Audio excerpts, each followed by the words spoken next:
ನಮಸ್ಕಾರ ವೀಕ್ಷಕರೇ, 30 minutes 30 news ವಿಶೇಷ ಬುಲೆಟಿನ್ಗೆ ಸ್ವಾಗತ. ನಾನು ಸೌಮ್ಯ ಮಳಗಿ. ಇವತ್ತಿನ ಪ್ರಮುಖ ವಿದ್ಯಮಾನಗಳ 30 ಸುದ್ದಿಯನ್ನು ಒಂದೊಂದಾಗಿ ನೋಡ್ತಾ ಹೋಗೋಣ. ಚಿತ್ರದುರ್ಗದ ಮುರುಘಾಸ್ವಾಮಿ ವಿರುದ್ಧ ಪೋಕ್ಸೋ ಪ್ರಕರಣದಲ್ಲಿ 3ನೇ ಆರೋಪಿಗೆ ಬಾಲ ನ್ಯಾಯ ಮಂಡಳಿ ಮಧ್ಯಂತರ ಜಾಮೀನು ನೀಡಿದೆ. ನಾಪತ್ತೆಯಾಗಿದ್ದ 3ನೇ ಆರೋಪಿ ಮಠದ ಉತ್ತರಾಧಿಕಾರಿ ನಿನ್ನೆ ಬಾಲ ನ್ಯಾಯ ಮಂಡಳಿಗೆ ಶರಣಾಗಿದ್ದ. ಆದರೆ ಪೊಲೀಸರು ಉಳಿದ ಆರೋಪಿಗಳನ್ನು ಬಂಧಿಸುವಲ್ಲಿ ವಿಫಲರಾಗಿದ್ದಾರೆ. ಆದ್ರಿಂದ ಪೊಲೀಸರೇ ಕೇಸ್ ಬಗ್ಗೆ ವಿಳಂಬ ನೀತಿ ಅನುಸರಿಸ್ತಾ ಇದ್ದಾರೆ. ಆರೋಪಿಗಳಿಗೆ ರಕ್ಷಣೆ ನೀಡುತ್ತಿದ್ದಾರೆ ಅನ್ನುವ ಆರೋಪ ಕೇಳಿಬರುತ್ತದೆ. ಚಿತ್ರದುರ್ಗದ ಮುರುಘಾ ಮಠದ ವಿಚಾರದಲ್ಲಿ ಟ್ವಿಸ್ಟ್ ಮೇಲೆ ಟ್ವಿಸ್ಟ್ ಸಿಗ್ತಾ ಇದೆ. ಮುರುಘಾ ಮಠದ ವಸತಿ ಶಾಲೆಯಲ್ಲಿ 4.5 ವರ್ಷದ ಹೆಣ್ಣು ಮಗು ಪತ್ತೆಯಾಗಿದೆ. ಆದರೆ ಹೆಣ್ಣು ಮಗುವಿನ ಪೋಷಕರ ಬಗ್ಗೆ ಮಠದಲ್ಲಿ ಯಾವುದೇ ಮಾಹಿತಿ ಇಲ್ಲ. ಚೈಲ್ಡ್ ವೆಲ್ಫೇರ್ ಕಮಿಟಿ ಭೇಟಿ ವೇಳೆ ಮಗು ಸಿಕ್ಕಿದ್ದು ಪೋಷಕರ ಪತ್ತೆಗೆ ಜಾಹೀರಾತು ನೀಡಲಾಗಿದೆ. ಸದ್ಯ ಮಗುವನ್ನ ಮಡಿಲು ಕೇಂದ್ರಕ್ಕೆ ಸೇರಿಸಲಾಗಿದೆ. ಇನ್ನು ಮಗು ಯಾವಾಗ ಸಿಕ್ತು ಅನ್ನೋ ಬಗ್ಗೆ ನ್ಯೂಸ್ 18ಗೆ ಪ್ರತ್ಯಕ್ಷದರ್ಶಿ ಫೈರೋಜ್ ಮಾತನಾಡಿದ್ದಾರೆ. ಮಗುವನ್ನ ಮೊದಲು ನೋಡಿ ಸಂತೈಸಿದ್ದೆ. 4.5 ವರ್ಷಗಳ ಹಿಂದೆ ಮಗು ಮಠದ ಕಾಂಪೌಂಡ್ ಬಳಿ ಸಿಕ್ಕಿತ್ತು ಅಂತ ಹೇಳಿದ್ದಾರೆ. ಇದಕ್ಕಿಂತ ಮುಂಚೆ ಅಂದ್ರೆ ಇವಾಗಲೇ 18-20 ವರ್ಷದ ಮುಂಚೆ ಒಂದು ಮಗು ಸಿಕ್ಕಿತ್ತು. ಅದಕ್ಕೆ ನಿರ್ಭಯನೋ ಅಂತ ಹೆಸರಿಟ್ಟಿದ್ರು. ಅದು ಅಷ್ಟೇ ಸಹ ಮಾಹಿತಿ ಗೊತ್ತಿರೋದು. ಇದು ಕೆರೆಯಲ್ಲೇ ಹಾಕೋಗಿದ್ರು ಆ ಪಾಪನ, ಯಾರ ತಾಂಡ ಒಳಗಡೆ ಕೊಟ್ಟಿದ್ರು. ಅದು ಮಾಹಿತಿ ಗೊತ್ತಿಲ್ಲ ಸಹ. ಒಟ್ಟು ಸಿಕ್ಕಿದ್ದಂತ ನಿಜ ಅಂತ ಹೇಳೋರು. ಮೂರರೆಲ್ಲ ಗಂಡು ಮಕ್ಕಳು ಕೆರೆಗೆ ಬರೋರಲ್ಲ, ಹಂಗಾಗಿ ಯಾರೋ ನೋಡಿ ತಗೊಂಡೋಗಿದ್ರು. ಕೆರೆಗೆ ನೀರಿರ್ಲಿಲ್ಲ ಅವಾಗ. ಅದಕ್ಕೆ ನಿರ್ಭಯನೋ ಅಂತ ಹೆಸರಿಟ್ಟಿದ್ದು ನಿಜ. ಅದಕ್ಕೆ ಅವ್ರಿಗೇನು ಮದುವೆ ಆಗೈತೋ ಅಥವಾ ಏನು ಕೆಲಸದಲ್ಲಿ ಐತೋ ಗೊತ್ತಿಲ್ಲ. ಚಿಗುರು ಮಾತ್ರ ನೋಡಿರೋದು ನಿಜ. ನಾವು ಚಿಗುರು ಇಲ್ಲಿ ಹೊರಗಡೆ ಎಲ್ಲ ಓಡಾಡ್ತಾ ಇರೋದು ಆಸ್ಪತ್ರೆ. ಮುರುಘಾ ಮಠಕ್ಕೆ ಹೊಸ ಶ್ರೀಗಳ ನೇಮಕ ವಿಚಾರದ ಬಗ್ಗೆ ಸಿಎಂ ಬೊಮ್ಮಾಯಿ ಮಾತಾಡಿದ್ದಾರೆ. ಮಠದ ಭಕ್ತರು ಮಾಜಿ ಶಾಸಕರ ನಿಯೋಗ ನನ್ನನ್ನು ಭೇಟಿ ಮಾಡಿದ್ದಾರೆ. ಆಡಳಿತ ವಿಚಾರದಲ್ಲಿ ಆಗ್ತಾ ಇರುವ ಸಮಸ್ಯೆ ಬಗ್ಗೆ ಹೇಳಿದ್ದಾರೆ. ಆದ್ರಿಂದ ಏನೇ ಕ್ರಮ ತಗೊಂಡ್ರು ಕಾನೂನು ಚೌಕಟ್ಟಿನ ಪ್ರಕಾರವೇ ಮುಂದಿನ ಕ್ರಮ ತಗೊಳ್ತೀವಿ ಅಂತ ಸಿಎಂ ಹೇಳಿದರು. ಈ ಸಚಿವರಾದಂಥ ಏಕಾಂತ ಅವರ ನೇತೃತ್ವದಲ್ಲಿ ಭಕ್ತ ಮಂಡಳಿಯ ಸರ್ವರು ಎಲ್ಲರೂ ಪ್ರಮುಖರೆಲ್ಲರೂ ಕೂಡ ಬಂದು ಭೇಟಿಯಾಗಿದ್ದಾರೆ. ಅಲ್ಲಿರುವ ವಿಚಾರಗಳನ್ನೆಲ್ಲವನ್ನು ಕೂಡ ಹೇಳಿದ್ದಾರೆ ಮತ್ತು ಅಲ್ಲಿ ಆಡಳಿತಕ್ಕೆ ಆಗ್ತಿರುವಂಥ ತೊಂದರೆಯನ್ನು ಕೂಡ ಹೇಳಿದ್ದಾರೆ. ಕಾನೂನು ಪ್ರಕಾರ ಒಂದು ಟ್ರಸ್ಟ್ ಇದೆ. ಅದರ ಕಾನೂನು ಅಡಿಯಲ್ಲಿ ಮುಂದಿನ ಕ್ರಮಗಳು ಏನು ಮಾಡಬೇಕು ಅನ್ನೋದನ್ನು ಕೂಡ ಸೂಚಿಸಿದ್ದಾರೆ. ನಾನು ಕೂಡ ಪರಿಶೀಲನೆಯನ್ನು ಮಾಡ್ತಾಯಿದ್ದೀನಿ.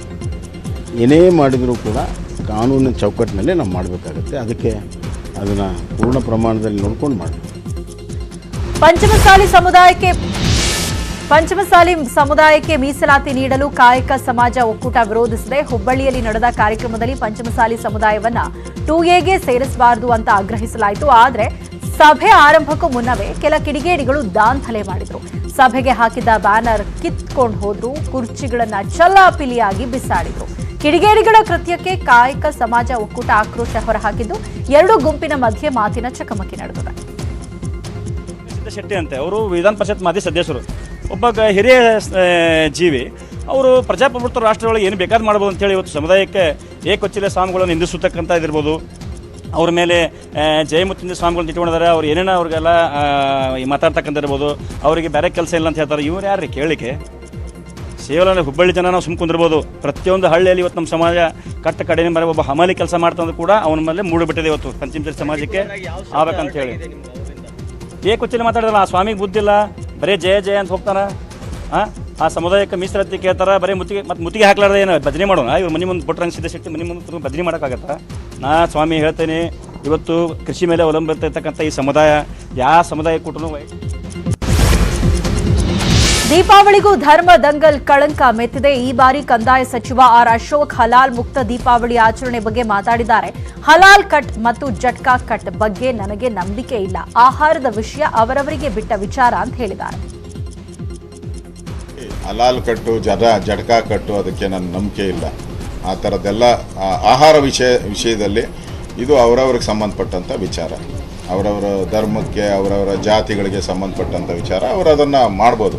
ಸರ್ಕಾರ as A government, as A BJP government, ನಮ್ಮದು ಹಲಾಲು ಜಟ್ಕಾ ಯಾವುದೂ ಇಲ್ಲ. ನಮ್ಮದು ನಾವು ಅವರವರಿಗೆ ಇಚ್ಛೆ ಬಂದ ರೀತಿಯಲ್ಲಿ ಅವರು ಮಾಂಸಾಹಾರಿಗಳು ಸಸ್ಯಾಹಾರಿಗಳು ಏನೇನಿದೆಯೋ ಅದನ್ನು ನಮ್ಮ ಸರ್ಕಾರ ನಮ್ಮ ಸ್ಟ್ಯಾಂಡು ಇದೆ. ಅವರವರ ಇದು ಏನು ಬೇಕೋ ಮಾಡ್ಬೋದು. ಬ್ರ್ಯಾಂಡ್ ಹಾಕ್ಬಾರ್ದು ಯಾವುದನ್ನು ಆ ಥರದ್ದು ಧರ್ಮದ.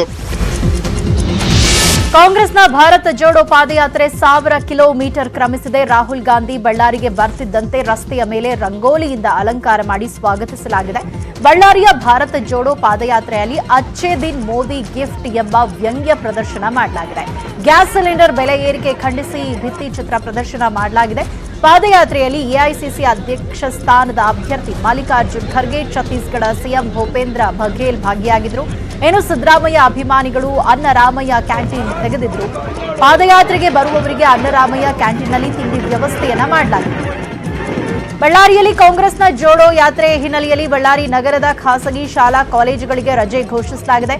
ಟ್ರಾಫಿಕ್ನಿಂದಾಗಿ ಮಕ್ಕಳು ಪರದಾಡಬಾರದು ಅಂತ ರಜೆ ನೀಡಿ ಬಳ್ಳಾರಿ ಡಿಸಿ ಪವನ್ ಕುಮಾರ್ ಮಾಲಪಾಡಿ ಆದೇಶವನ್ನು ಹೊರಡಿಸಿದ್ದಾರೆ.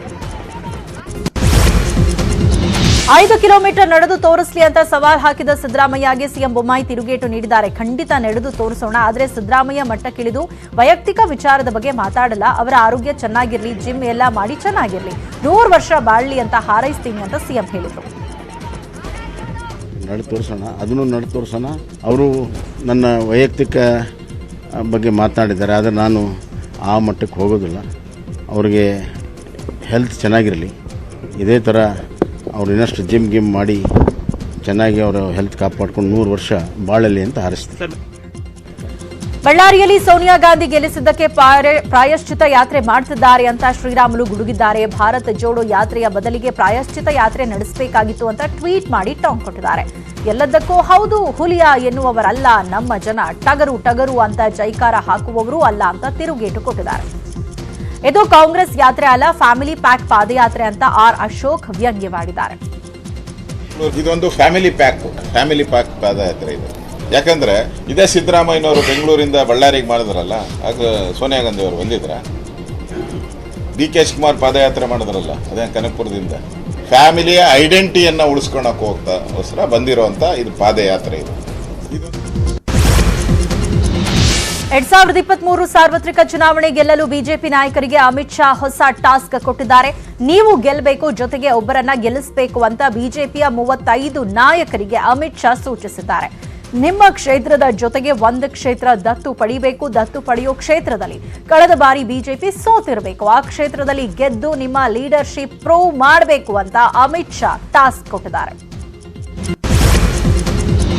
ರಾಯಚೂರು ಜಿಲ್ಲೆಯ ಅರಕೇರಾದಲ್ಲಿ ಕಂದಾಯ ಸಚಿವ ಆರ್ ಅಶೋಕ್ ಗ್ರಾಮ ವಾಸ್ತವ್ಯ ಮಾಡುತ್ತಿದ್ದಾರೆ. ಇಡೀ ದಿನ ಗ್ರಾಮದಲ್ಲೇ ಇರುವ ಸಚಿವರು ಫಲಾನುಭವಿಗಳಿಗೆ ಸವಲತ್ತು ವಿತರಣೆ, ಕುಂದುಕೊರತೆ ಸ್ವೀಕಾರ, ಜನರ ಜೊತೆ ಸಮಾಲೋಚನೆ ನಂತರ ರಾತ್ರಿ ಹಾಸ್ಟೆಲ್ನಲ್ಲಿ ವಾಸ್ತವ್ಯ ಹೂಡಲಿದ್ದಾರೆ. ಅದರ ಬಗ್ಗೆ ಮಾತಾಡಿದ ಆರ್ ಅಶೋಕ್, 2 ವರ್ಷದಿಂದ ಗ್ರಾಮ ವಾಸ್ತವ್ಯ ಮಾಡ್ತಿದ್ದೇನೆ, ಜನರ ಜೊತೆ ಕೂತು ಮಾತನಾಡಿದ್ರೆ ಮನೆ ಬಾಗಿಲಿಗೆ ಪರಿಹಾರ ಸಿಗುತ್ತೆ ಅಂತ ಹೇಳಿದರು.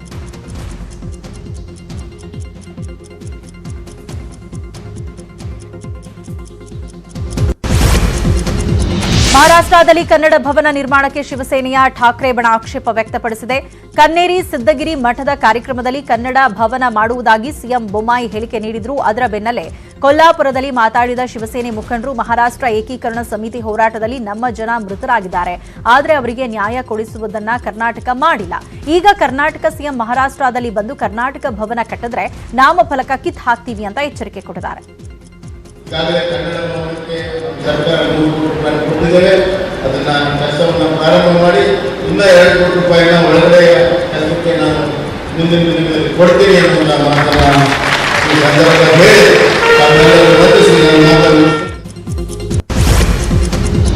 ಕರವೇ ಸಮರ ಸೇನೆ ಹೋರಾಟಗಾರನಿಗೆ ಕೋಲಾರ ಎಸ್ಪಿ ದೇವರಾಜ್ ಗೂಸಾ ಕೊಟ್ಟ ವಿಡಿಯೋ ವೈರಲ್ ಆಗಿದೆ. ನಿನ್ನೆ ಸಚಿವ ಮುನಿರತ್ನ ಕಾರಿಗೆ ಕರವೇ ಸಮರ ಸೇನೆ ಸಂಘಟನೆ ರಾಜ್ಯಾಧ್ಯಕ್ಷ ಸೋಮಶೇಖರ್ ಮುತ್ತಿಗೆ ಹಾಕಿದ್ರು. ಕ್ವಾರಿಯಲ್ಲಿ ಸಾವನ್ನಪ್ಪಿದ ಕಾರ್ಮಿಕ ರಾಕೇಶ್ ಸಾವಿನ ತನಿಖೆ ನಡೆಸುವಂತೆ ಸಚಿವ ಮುನಿರತ್ನ ಕಾರನ್ನ ಅಡ್ಡಗಟ್ಟಿ ಕಪ್ಪು ಪಟ್ಟಿ ಪ್ರದರ್ಶಿಸಿದ್ರು. ಈ ವೇಳೆ ಸೋಮಶೇಖರ್ಗೆ ಎಸ್ಪಿ ದೇವರಾಜ್ ಗೂಸಾ ಕೊಟ್ಟಿದ್ದಾರೆ. ಪೊಲೀಸರು ವಿನಾಕಾರಣ ಹಲ್ಲೆ ಮಾಡಿದ್ದಾರೆ ಅಂತ ಸೋಮಶೇಖರ್ ಆರೋಪಿಸಿದ್ದಾರೆ.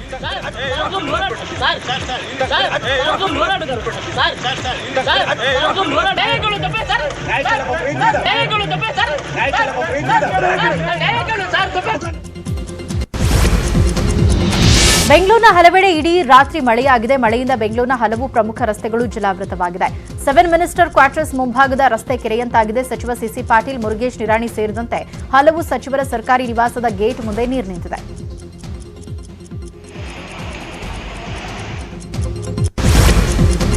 ಚಿಕ್ಕಬಳ್ಳಾಪುರದ ಗೌರಿಬಿದನೂರಿನಲ್ಲಿ